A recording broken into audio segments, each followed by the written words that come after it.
अस्सलाम वालेकुम, मेरा नाम है अज़हर मिर्ज़ा। क्या आपके साथ कभी ऐसा हुआ कि आपकी सैलरी वहाँ से आए और वहाँ से निकल जाए और आपको पता भी ना चले?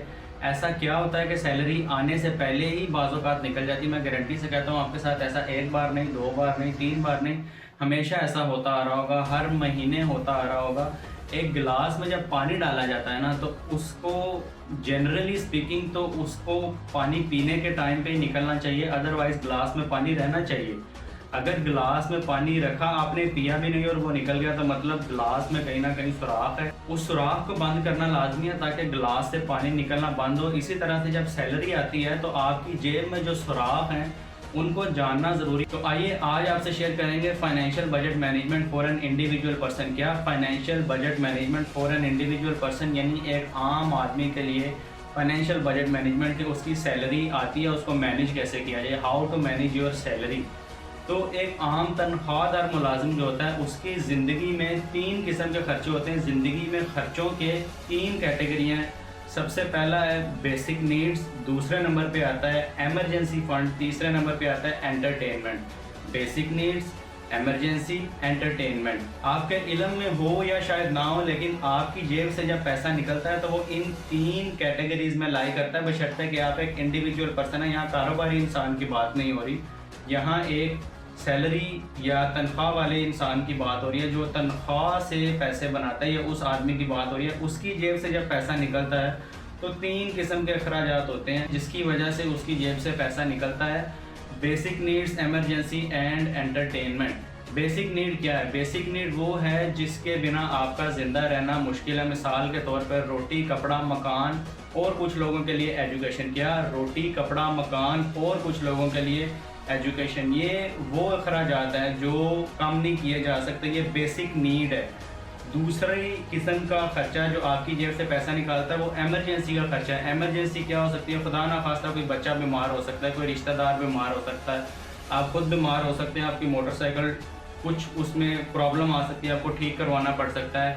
आपके घर की मिसाल के तौर पे छत लीक हो गई, आपको वो आउट ऑफ नोवेयर ठीक करवानी पड़ गई, या इस तरह के अखराजात जो आउट ऑफ नोवेयर नमूदार हो जाते हैं और आपको उन पर पैसा स्पेंड करना पड़ता है, उनको कहते हैं एमरजेंसी एक्सपेंस। वो एमरजेंसी में आपकी जेब से हमेशा, क्योंकि आप इंसान हैं, हम इंसान हैं, हमारी ज़िंदगी में इस तरह के अखराजात आते रहते हैं, जब तक ज़िंदा ये आते रहेंगे। तीसरा जो आपको बताया था वो एंटरटेनमेंट का खर्चा था, यानी आपकी जेब से एंटरटेनमेंट की मद में भी पैसे निकलते हैं। एंटरटेनमेंट का दूसरा नाम है लायबिलिटी। वो चीज़ें जो आपकी जेब से निकलने के बाद आपकी जेब में कोई पैसा नहीं डालती और सिर्फ वो आपको खुश करने के लिए आप अपने आप पे पैसा स्पेंड करते हैं। मिसाल के तौर पे अच्छे खासे जूते होने के बावजूद आप जाके नए शूज़ ख़रीदें, ये एंटरटेनमेंट का खर्चा है। मिसाल के तौर पे आप सिनेमा में जाकर मूवी देखते हैं, ये एंटरटेनमेंट का खर्चा है। मिसाल के तौर पे घर में आलू गोभी पकी होने के बावजूद आप बाहर जाके फोले की देसी बिरयानी खाते हैं या आप देसी मुर्गी की कढ़ाई खाते हैं, तो ये आपकी एंटरटेनमेंट का खर्चा है। आपके पास एक अच्छी गाड़ी होने के बावजूद आप V8 ख़रीदना चाहते हैं, तो ये एंटरटेनमेंट का खर्चा है। आम इंसान जो होता है उसकी ज़िंदगी में ये तीन किस्म के खर्चे हैं। इन तीन किस्म के खर्चों के अलावा आपकी ज़िंदगी में कोई खर्चा नहीं होता। तो अब आपको पता है, आज आपको पता चल गया कि आपकी सैलरी किस किस रास्ते से निकलती है। तो आइए देखते हैं कि इन तीन रास्तों को मैनेज कैसे किया जाए। इकोनॉमिक्स क्या कहती है कि आप अपनी सैलरी को कैसे मैनेज करें, how to manage your salary. आइए देखते हैं। इकोनॉमिक्स की बुक ये कहती है कि एक तनख्वाहदार मुलाजिम जो है उसकी basic needs under no circumstances 60% से ऊपर नहीं जानी चाहिए। यानी अगर आप 10,000 रुपये कमाते हैं तो आपकी बेसिक नीड्स किसी भी सूरत में 6,000 से ऊपर नहीं जानी चाहिए। यानी रोटी, कपड़ा, मकान और एजुकेशन, अगर आपकी 60% ऑफ इनकम से ज़्यादा आ रही है तो या तो आप अपनी इनकम ज़्यादा कर लें या आप अपने इस खर्चे को कम कर लें, जो कि तकरीबन नामुमकिन ही होता है। दूसरा एक्सपेंस जो आपको बताया था वो एमरजेंसी का खर्चा था। एमरजेंसी एज सच के आपको आउट ऑफ नोवेयर कोई प्रॉब्लम नमूदार हो जाती है जिसको आपको सॉर्ट आउट करना है, तो आपके पास कुछ ना कुछ पैसे सेव अप हुए होने चाहिए कि आप उनको लेटर ऑन यूज़ कर सकें, ताकि आप कोई गलत फैसला ना कर लें। फॉर एग्जांपल ये एमरजेंसी का फंड उस वक्त भी आपके काम आएगा जब आपको अचानक नौकरी से निकाल दिया जाए।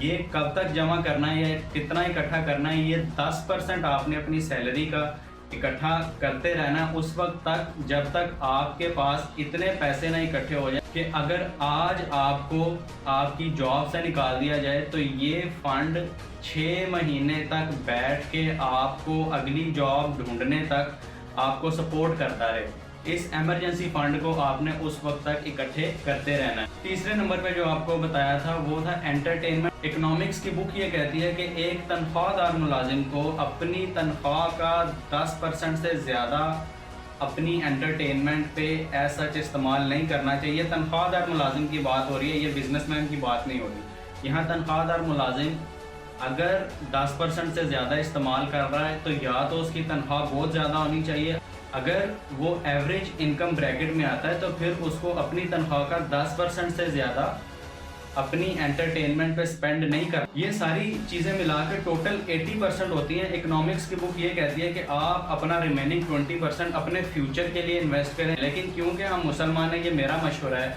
कि आप ये रिमेनिंग 20% में से 10% अल्लाह के नाम पे लाजमी दें। ये वो इन्वेस्टमेंट है जो आपकी इस दुनिया में भी काम आएगी और आपको आखिरत में भी इसका अजर मिलता रहेगा। और ये नेक नियति से करना है, दिखावे के लिए नहीं करना। क्योंकि होगा क्या, पहले शुरू में जब आप अल्लाह के नाम पे कोई पैसे सदका खैरात करेंगे तो आपको 10% बहुत ज़्यादा लगेगा, लेकिन क्योंकि अल्लाह अपने वादे के ख़िलाफ़ नहीं करता, अल्लाह 10 गुना करके देता है। और बाकी 10% जो आपका बचता है उसे मैं ये कहूँगा कि आप अपनी फ्यूचर की इन्वेस्टमेंट यानी अपने बुढ़ापे के लिए अपना स्टॉक मार्केट में इन्वेस्ट कर सकते हैं। कोई छोटा साइड बिजनेस खोल के जिससे एक्स्ट्रा इनकम आपको आए, आप उसे प्रॉपर्टी में इन्वेस्ट कर सकते हैं। आप कुछ ऐसा काम कर सकते हैं जो आपको आपकी गैर मौजूदगी में आपको इनकम दे। 10% ऐसा फंड है जो आप अपने फ्यूचर के लिए इन्वेस्ट करेंगे और इससे जो प्रॉफिट आएगा उसका रूल भी यही होगा कि वो री इन्वेस्ट होगा